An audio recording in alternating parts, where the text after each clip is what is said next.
I'm Theresa, Chief Executive of the Royal Television Society, and now, as is traditional, it's my absolute pleasure to welcome the Secretary of State for Culture, Media and Sport, Lisa Nandy.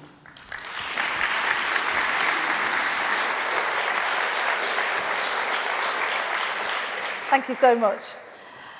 Last week, an activist in the US was shot dead, while closer to home, an MP's office was set ablaze. Over 100,000 people marched across the capital under the banner Unite the Kingdom. Many of you in this room reported on the shocking attacks on police and racist conspiracy theories that were on open display. But many of you also showed the ordinary people who reject violence and racism, who are increasingly drawn to these movements and these moments. We shouldn't be surprised. For too long, too many people have not been seen, their contribution not valued. The systems that are meant to pull in behind them too often work against them when they try to make change. That invisible chain that George Orwell described, that binds our nation together, needs to be nurtured. Because anger is only one part of this story. We all want to feel proud of and part of our country and the places that we live, that we love, where we bring up our kids and where we choose to grow old. And that is the hope, that in the end, our best hope remains each other. Our government has made it a priority to build an economy that works for people across the whole of the UK and to tilt power back to those with skin in the game so that together we can build a country that works for us all. When people tell us that thriving high streets and opportunities for their children, the sports clubs, art, music, youth services matter, our message is that you will no longer face violent indifference to those things. If it matters to you, then it matters to us too. But while it's right to respond to the fact that too many people have been written off, we have got to also respond to the fact that too many of us have been written out of our own national story. And that's why I'm talking to you about this here at RTS today, because it is my belief that this country is staring down two alternative paths. We can fall apart, or we can rise together. It's been so long coming, this, but nobody surely now believes that in this stormy present, we can continue to cling to the dogmas of a quiet past.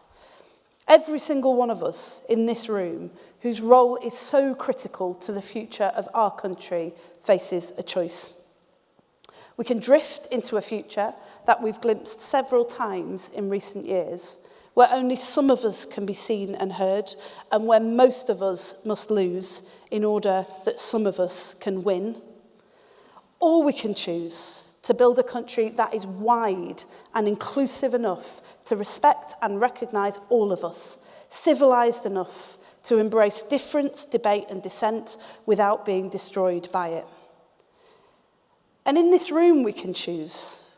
We can choose to draw from the talent across our whole country to make and commission the stories that matter to most people, rooted in the very different realities and experiences facing people across our country.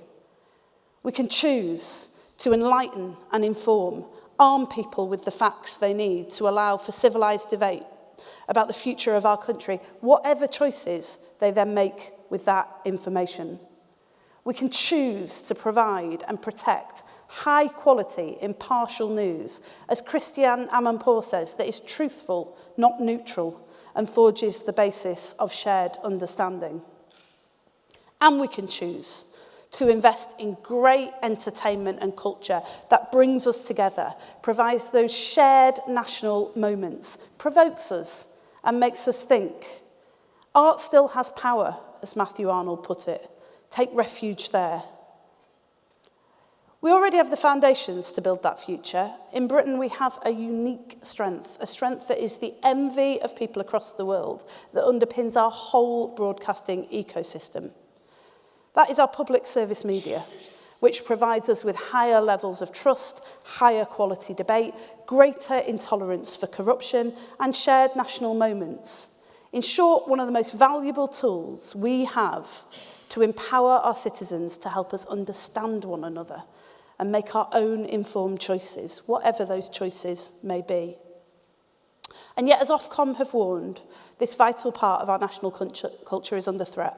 Public service media is fighting to be seen and heard in an increasingly competitive market. It fights with one arm behind its back, staring down multiple challenges, funding shortfalls, changing viewing habits, and regulation that hasn't kept pace with the media revolution of recent years. Together, we need to fix those foundations for the long term. So firstly, we will empower audiences by ensuring that high-quality content is seen.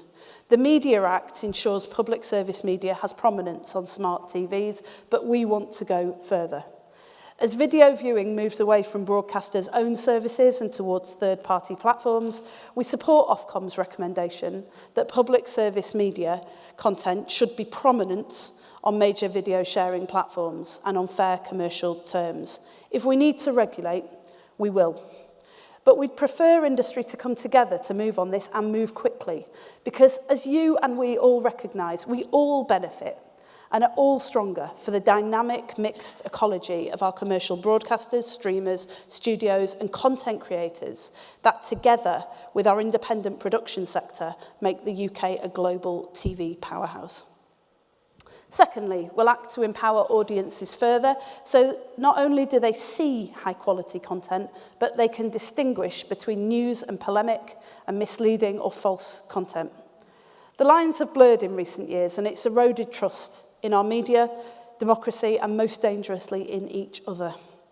Ofcom's consultation on politicians presenting news closed in June, and we await their findings with interest. But this is only one part of the problem. It's also about ensuring that the standards we expect from our public service media are reflected across the whole of broadcast media so that the highest standards are upheld, polemic is not presented as fact, and people can trust what they see. The lines between editorially created and user-generated content, between content providers and content platforms, are no longer clear. In short, what constitutes television is changing before our eyes, and our government will ensure that regulation is fit for this era. Thirdly, we'll work with you all to achieve our shared goals, that AI empowers and informs and doesn't fuel mis- and disinformation, and to support the creation of and dissemination of high-quality news, not undermine it. We know news and media already excel and make up around 2/3 of AI commercial licensing agreements. This is really, really welcome, and I'll continue to work closely with Liz Kendall to ensure we build a framework that works for our world-class creatives and publishers while supporting responsible innovation and growth in the UK's AI sector. But I also want to be clear that there are limits to what the government can do to tilt the scales back in favour of public service media without action from all of you. Ofcom have called for more ambitious partnerships amongst public service media providers and with others in the sector to support their sustainability and benefit audiences. We agree. Last year, I asked for much greater urgency to diversify the TV workforce, to move commissioning out of London, and to ensure the whole nation is reflected in the story we tell ourselves about ourselves as a nation. Now, of course, that isn't just the job of public service media, it's a challenge that belongs to us all. But can any of us in this room really say, hand on heart, that we've done enough? It is not and never should be the job of government to determine who is heard and what is told. But I think many of us can see the problem when what constitutes news and culture is determined and commissioned by a group of people who are drawn from just one background and one part of our country. It's a conversation that too often excludes not just some of us, but most of us.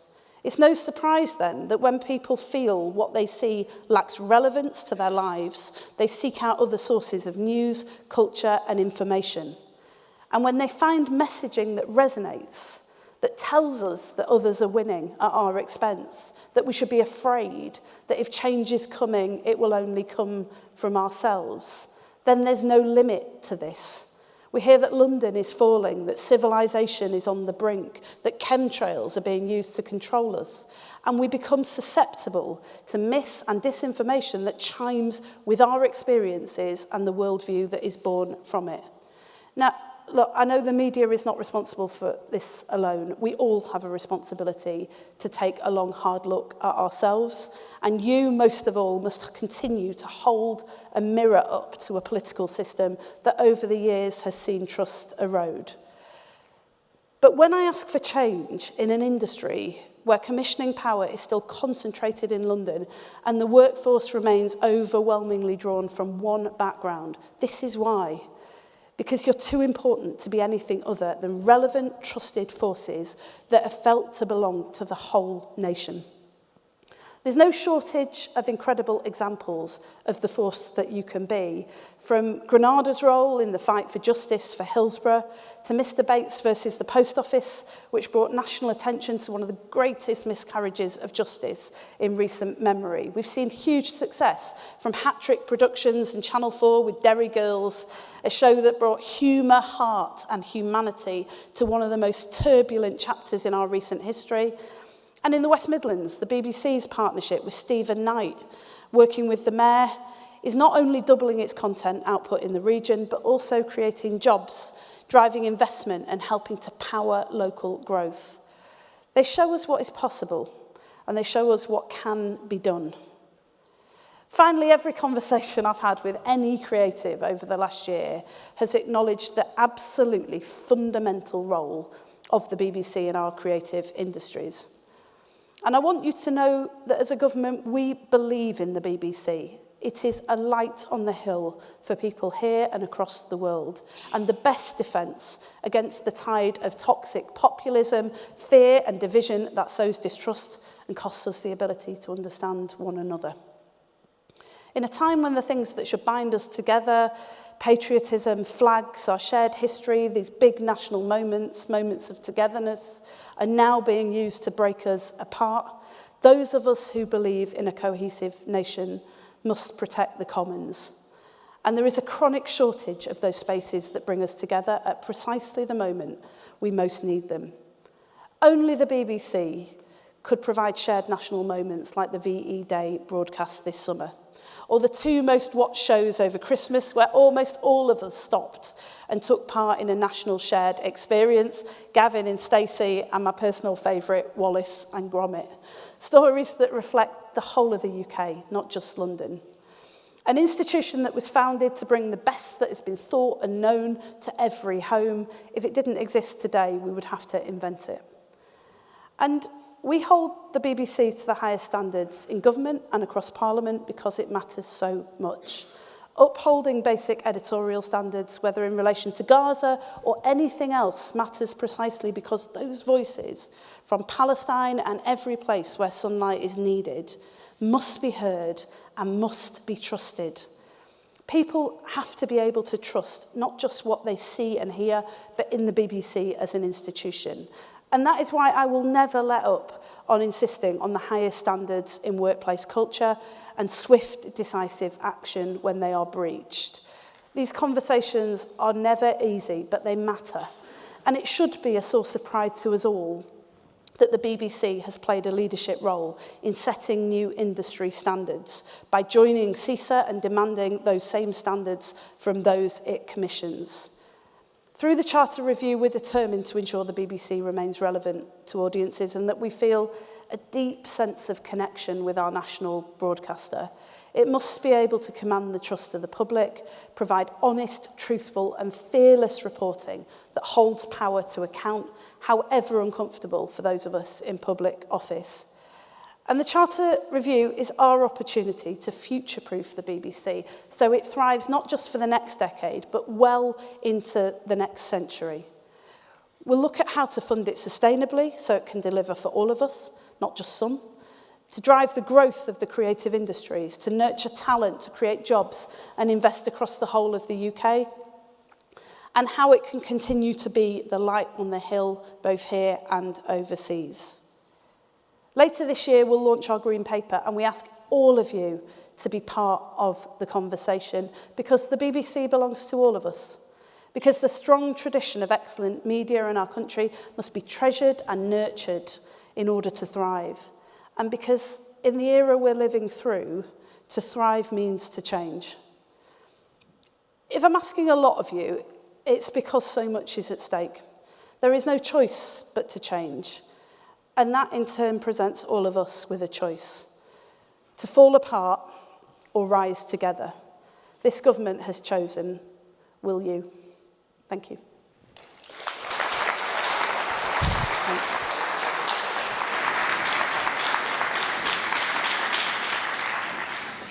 Thank you for such an impassioned speech. Where do you see growth coming from? Well, there's a reason why we've chosen the creative industries as one of the 8 priority sectors for the future of the UK economy, and it's because of our talent, our intellectual property. The products that we export all over the world are absolutely second to none. I've thought for a long time that one of the things that has been taken from this country over the last decade, and so much has, is our sense of self-confidence. And I think we need to recover our sense of self-confidence as a country, because when I look across film, TV, music, art, fashion, sport, all of the sectors that I'm responsible for, we are brilliant at this. And in TV and film, we really do, we don't just lead the world, we light up the world. And we have people clamoring to come here and work with us. I was in Japan recently and went to see Harry Potter the musical, which has been running there for a really long time. And it was amazing to see Japanese audiences flocking to Harry Potter, and then in turn coming to visit the UK, wanting to go to the new Warner experience, which has brought joy to so many people. But this is what we do so well here in the United Kingdom. And I think in terms of growing the economy, one of the things that we've done is publish our creative industries sector plan, with a whole host of measures in there that we think will really take the brakes off the creative industries. But the thing I did want to get across today, and particularly in the speech with the focus on public service broadcasting, is that we understand as a government that this is an ecosystem, and that wherever you go, you can't get very far without people talking about the BBC and the critical role that they play, about all of the great things that go into the creative industries, not just the most profitable parts of the creative industries. And so we're determined to invest, strengthen and support all parts of the creative industries, not just some, because unless we do that, we won't have the talent pipeline coming through, we won't create the great jobs, we won't have the infrastructure that we need, and we won't be able to attract the investment that we've already been able to see flooding into Britain over the last year. And we spoke earlier on today about the momentum that we needed in a very fast changing sector. In terms of taking the brakes off, can you see the machinery of government sort of going apace to meet some of that momentum to create this growth? Yeah, so I think the Prime Minister's mantra is deliver, deliver, deliver. And I think mine would be speed, speed, speed. We need to get on with this and start making the changes that the creative industries need in order to really put rocket boosters under them and create the jobs, the growth in every part of the country. There's something really magical, I think, I know from my own personal background in growing in a household where my stepdad and my mum both worked in the TV industry at Granada. And it's that once you start to see that investment and those jobs being created across all of the different parts of our country, what you're essentially doing is you're creating the next generation of storytellers who will help to tell and forge our national story. And that's why we're so passionate, not just about growth and about taking the brakes off, but about growth in every part of the country, because in the creative industries, that then enables the next generation of young people to come through and help to tell those stories and tell the story of a country in which everyone can see themselves reflected. So I wanted to pick up on a couple of those areas, actually. So you talked about sort of investment in the whole country, but with the best will in the world, even though we have a thriving public service sector, but the resources are still limited. So where do you want to see that investment being made? It can't be made in every part of the country, and there's a lot of investment already made in other parts outside the capital. Yeah, and I think the report that you produced this morning really does highlight both the importance and significance to the UK economy of investing outside of London and the South East, but it also shows the importance of those hubs and clusters that, you know, I come from a mining town in Wigan, and one of the things that we went through, obviously, was the closure of the mines and that transition during the 80s and early 90s. And one of the great challenges that towns like mine had is that once that industry was allowed to collapse, it really did rock the foundations of the entire economy, because this was by far the dominant source of jobs and growth. As a government, what we've been doing is rebuilding the economy in parts of the country where you haven't had those great jobs and you haven't had that thriving economy, but we've been doing it in a way that creates the entire ecosystem and supply chains so that there's resilience in the local economy, and one business deciding to up sticks and leave doesn't threaten the basis of the whole local ecosystem. And the great examples of that, I mean, one I know best is obviously Media City, which has been game-changing for the North West and ushered in a whole new range of voices onto our news channels and programmes. But also, you know, in South Wales and many other parts of the country, there's some really exciting work going on in the North East. That's our vision for the future of the economy, so that you build the whole ecosystem so that people can get involved and take part.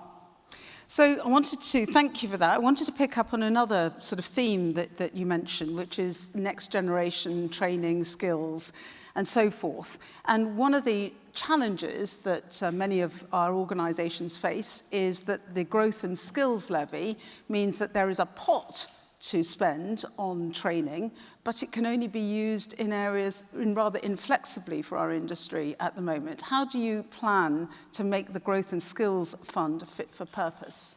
So this is something that has moved now from Bridget Phillipson's department into the Department for Work and Pensions, but she had already started the work looking at how we can make sure that the Growth and Skills Levy really does meet the needs of the skill shortages that we've got and the industries where those exist. And I have heard loud and clear from many of the people in this room, actually, about the unique challenges that this sector faces in trying to use the Growth and Skills Levy and to bring apprentices into a system where you've got much shorter term contracts, where the workforce is much more dynamic and much more fluid. We've heard that loud and clear, and that we are continuing that work at pace in Pat McFadden's new department to make sure that we get this right. We're working with many of the people who are here today on that, because we have identified as part of the creative industries industrial strategy that the skills gaps in TV, film and across the creative industries are one of the key breaks on this fast-growing industry. So we're really determined to take those barriers and knock them down one by one.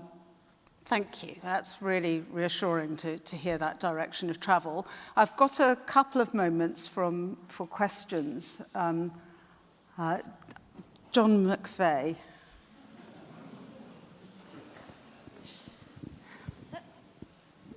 Thank you, Theresa. Yeah, it's customary I get to ask the first question. And I may not be at the RTS in 2 years from now, but so I'll try and make it a reasonable one. Thank you very much for your speech, Secretary of State. I'm John McVeigh from PACT. Half of my membership is based out of London, so I completely echo your ambition. Indeed, this morning, Tim Davie, on our opening session, was all about clusters and out of London. And I think it's true. We do need to involve and get the talent from anywhere in the country. You know, it's not a postcode lottery. Talent is talent. We need talent. And I think there's lots of good work being done on that. However, in order to achieve that, we also have to provide high quality skills and high quality jobs.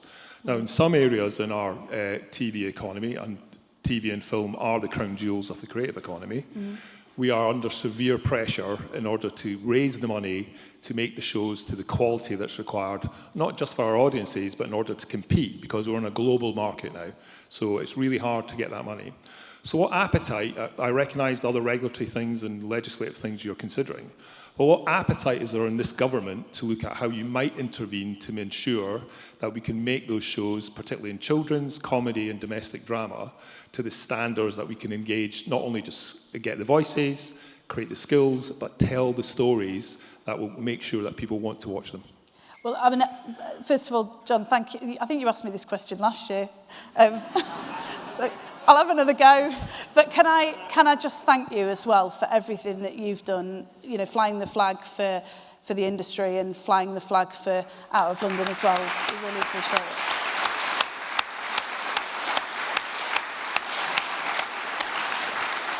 I now know that the way to get a clap out of you guys is to just praise John, so I think I'll just keep doing it. You know, one of the key ways that we can get more voices, more talent, more people through is through independent production and independent companies. I know that because my mum was a current affairs producer at Granada, and my stepdad was the head of current affairs there and editor of World in Action for 20 years. And when they left Granada, they set up their own indie in Manchester.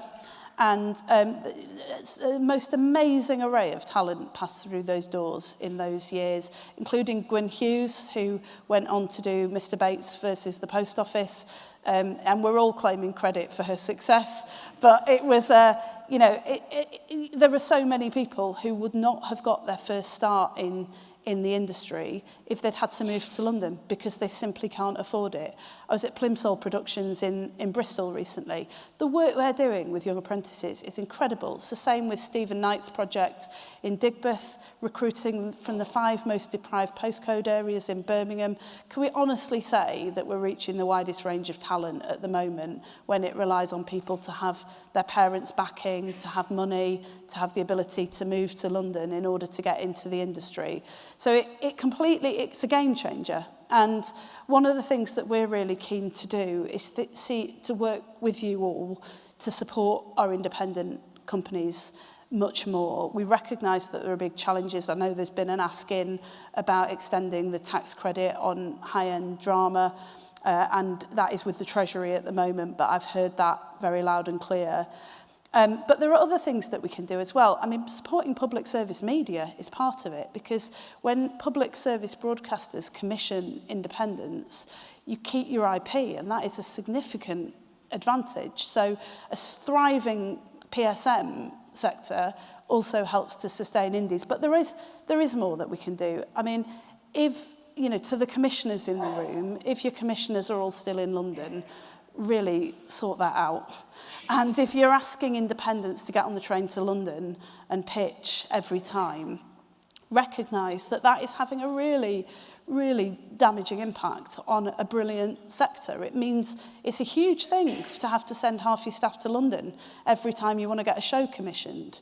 So, you know, my message to commissioners is thank you for what you're doing, but we need you to do more. And as a government, we're keen to do more as well. Thank you. And I am afraid that we're just about out of time, but I want to thank you so immensely for taking the time to address our industry and come to the Cambridge Convention. We really appreciate it. Thank you. Thank you, Secretary of State.